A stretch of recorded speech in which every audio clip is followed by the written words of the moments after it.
ਬਣ ਸਿੱਖੋ ਮਾੜਾ ਟਾਈਮ ਕੱਢਣਾ ਹਾਰਡ ਵਰਕਿੰਗ ਵਾਲਾ ਰੂਟ ਨਹੀਂ ਉਹ ਛੱਡਣਾ ਜਾਣਦਾ ਏ ਜੱਗ ਕੋਈ ਘੜੀ ਹੋਈ ਗੱਲ ਨਾ ਅੱਖਾਂ ਬੰਦ ਕਰਕੇ ਮੁਸੀਬਤਾਂ ਦੇ ਹੱਲ ਨਾ ਕੰਮ ਕਰੋ ਸੋਚਾਂ ਛੱਡੋ ਆਸ ਰੱਖੋ ਪ੍ਰੋਵਾਈਡਰ ਤੇ ਰੋਟੀ ਉਹ ਵੀ ਖਾਂਦਾ ਜਿਹੜਾ ਪਿਆ ਏ ਡਿਵਾਈਡਰ ਤੇ ਹੌਲੀ ਹੌਲੀ ਹਾਸਲ ਮੁਕਾਮ ਹੁੰਦਾ ਆ ਹੌਲੀ ਹੌਲੀ ਮਿਹਨਤਾਂ ਨਾਲ ਨਾਮ ਹੁੰਦਾ ਆ ਪਹਿਲਾਂ ਹਰ ਬੰਦਾ ਆਮ ਹੁੰਦਾ ਆ ਦੁਨੀਆਦਾਰੀ ਚੋਂ ਜੋ ਤਰਾਸ਼ ਬਣਦੇ ਆਪਣੇ ਤੇ ਰੱਖ ਵਿਸ਼ਵਾਸ ਬਣਦੇ ਹੋਏ ਆਮ ਜਿਹੇ ਮੁੰਡੇ ਵੀ ਨੇ ਖਾਸ ਬਣਦੇ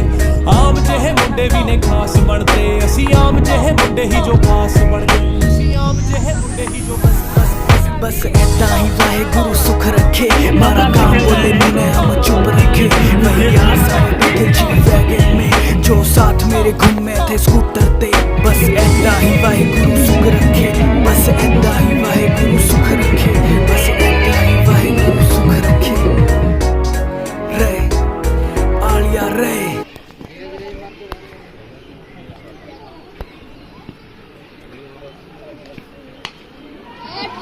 आदित्य भाई ने फिर